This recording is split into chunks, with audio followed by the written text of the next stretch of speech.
are hearing that the Taliban is literally at the doors of Kabul, having run through most of what is Afghanistan or what was Afghanistan. I don't know what it's going to be later. So with us right now is Shubhajit. It's late night in Kabul in a pretty tense day. Shubhajit, welcome to our video. So Shubhajit, can you tell us what is exactly happening in Kabul?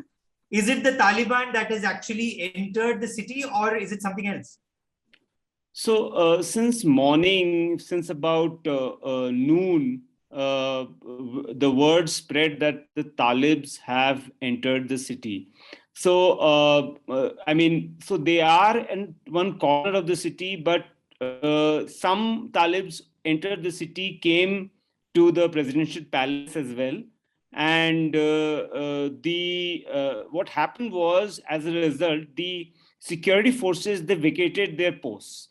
So, for example, there is this green zone which houses all the major buildings. So, from the presidential palace to the US embassy, the Indian embassy, they're all guarded in this zone. This is a very high security zone, something like the lieutenant's bungalow zone, related to India's text. So the green zone is the access to green zone is manned by posts which are very thorough. You have to go through identification checks. Your cars are checked before you are let in.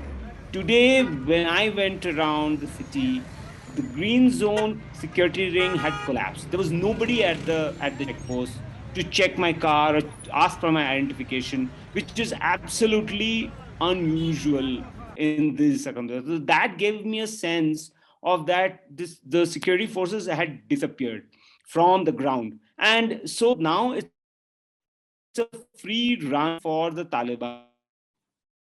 We are hearing reports. In fact, we saw some elements who are Taliban. It's very hard to say on the ground who's Taliban, who is not. But we saw people who are in their gypsies or on their bikes. There are people who are roaming around the city.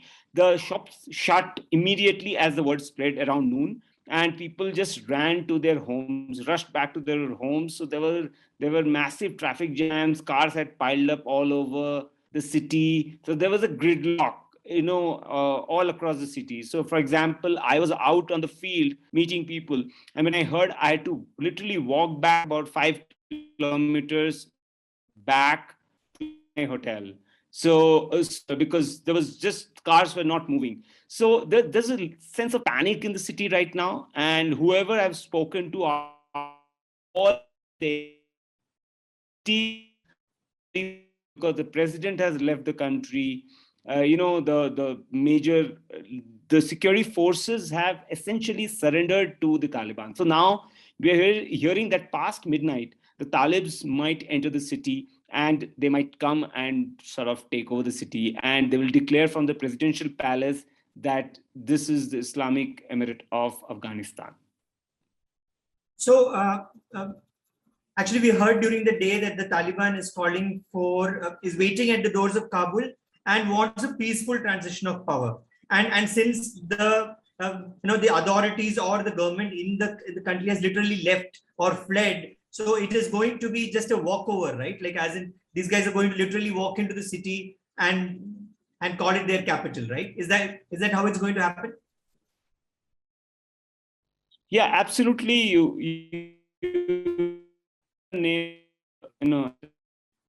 Essentially, it's a that has happened. The opposition to the advance pattern we saw across provinces, across sort of provincial capitals that they captured in the last week, that there was no resistance by the security forces. So there was absolutely, because the security forces had no support, they were under equipped, they were, I mean, some of them even get rations on time, So the leadership had completely abandoned them. So we saw a virtual walkover, as you said rightly. And this pattern we saw across the country, and they just encircled the city of Kabul, the capital, and have entered last because they surrounded it from all sides. They encircled it over the last 1 week, and especially in the last 3 days. Actually, since the time I came here, it was things were changing things were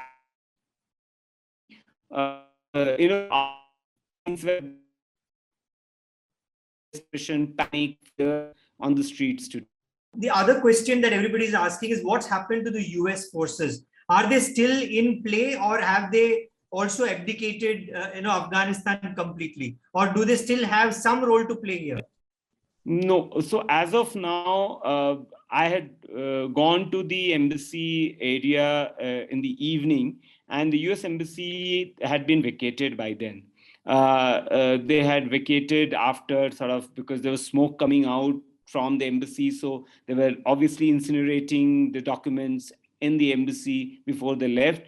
They, an official told me, and set up a sort of a makeshift center in the technical area of the Kabul airport, which they had sort of taken over, where they had put all their equipment, all the gear from the embassy to the technical area, and from there in big planes they had brought, they were loading them, and so that's how they made the transfer, because it was a large embassy that they had, and they sent in, I think, to evacuate. The US left but in the so US forces are not there in Afghanistan.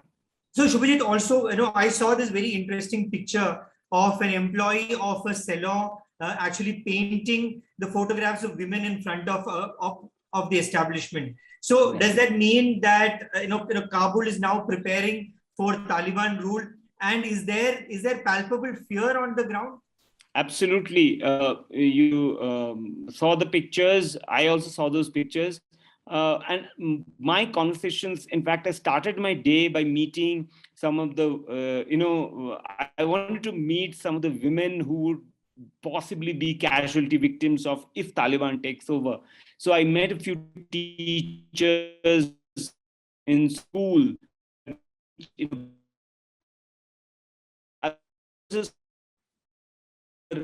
And as soon as the word spread that the Taliban is at, they all were asked to and get back home as quickly as possible by the principal. So this sort of incident just tells you the fear that is in people's minds. I was talking to one of the small-time TV actresses who I met today, who does that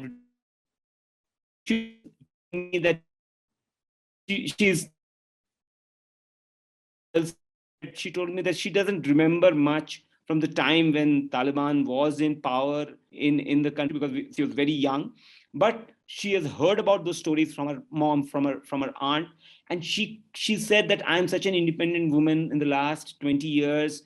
I've studied, I've traveled across the world, also to India, but getting back to that dark age is something I cannot even think of. I need to work, I need to go to work, I need to do my thing. If somebody asks me not to do all of that, I think I will live. And this sentence I've heard from repeatedly from different people, that we will live, but we will live like a corpse, sort of that kind of a feeling, that it will be a soulless sort of life. We are deprived of the basics, education, music, all these had deprived women and even people, normal people of. One last question.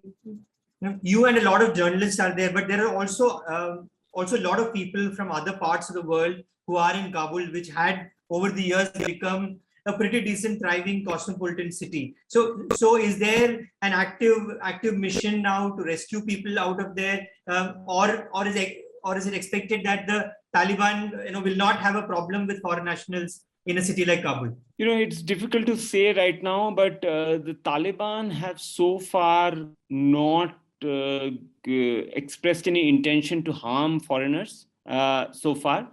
What people fear here on the ground, they will target people who are in the security establishment, defense establishment, who guard the security forces, those people. So apart from them, Taliban will not hurt others.